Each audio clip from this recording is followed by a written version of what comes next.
You're not kind. You're addicted to approval.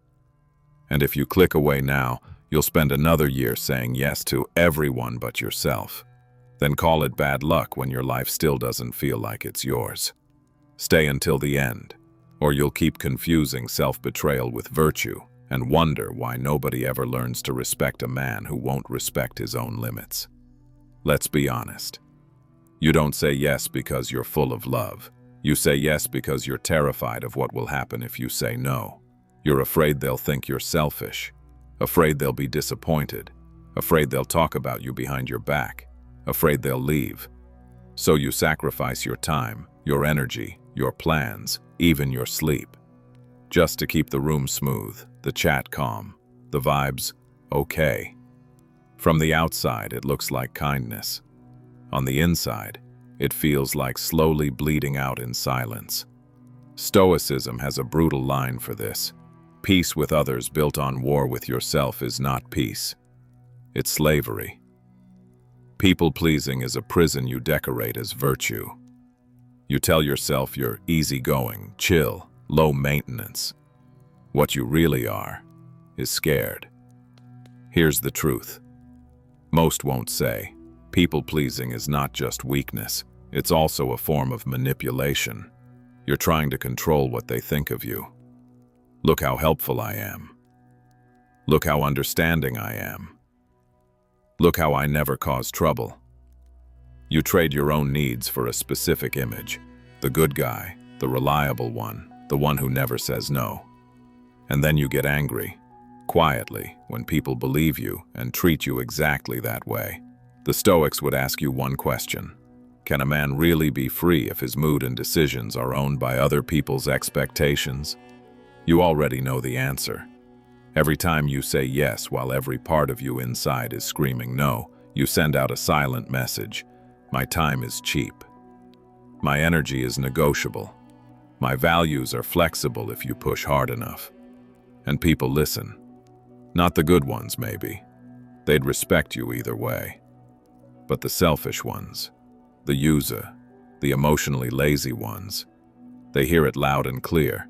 They stop asking, is this too much? Because you've already shown them you'll carry more than you should. They stop wondering, am I crossing a line? Because you never draw one. So how does a Stoic break out? Not by becoming cold, rude, or explosive. Not by suddenly ghosting everyone and calling it self-care.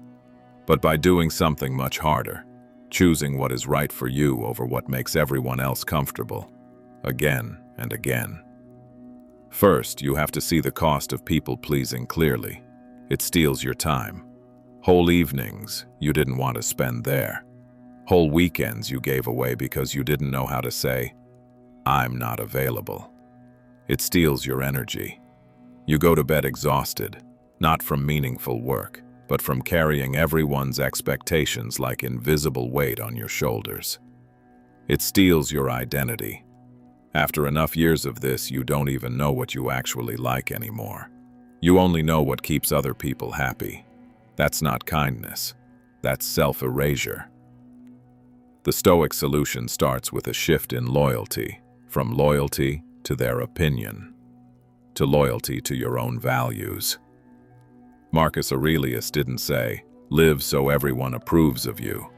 He said, if you are distressed by anything external, the pain is not due to the thing itself, but your estimate of it. Translated, the approval you're worshiping is just noise. You're the one turning it into God. So let's break this addiction step by step. Step 1. Separate what you owe from what you don't. You owe people honesty, basic respect, and clarity.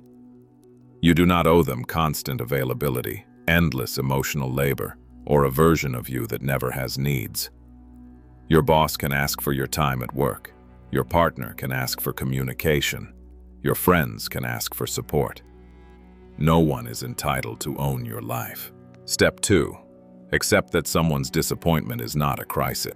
This is where most people-pleasers break. You imagine saying no, and immediately imagine losing everything. The friendship, the relationship, the job. But pay attention. Most of the time, the worst thing that actually happens is a sigh, an eye roll, an awkward moment, a text that feels a bit colder. That discomfort you feel, that's not proof you're doing something wrong. It's the feeling of stepping out of the cage. Stoic practice here is simple and brutal. Say one small no, and let the discomfort wash over you without fixing it. You'll notice something. The world doesn't end. They get over it, or they don't. Either way, you're still here. Step 3. Stop over-explaining.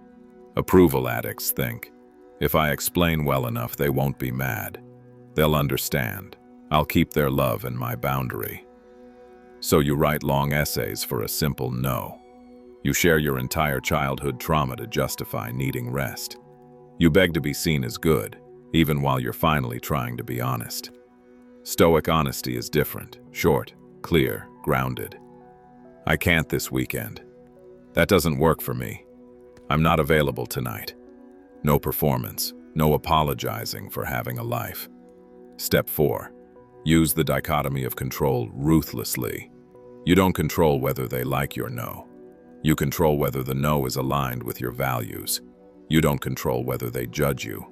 You control whether you judge yourself for doing what's right for you. If you keep trying to manage their reaction, you will always lose. If you focus on managing your integrity, you cannot lose, even when it hurts. Step 5. Train with small acts of voluntary discomfort.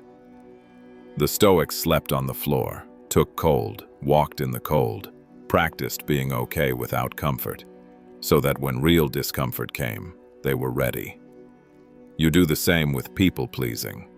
Say no to a small favor you don't have energy for.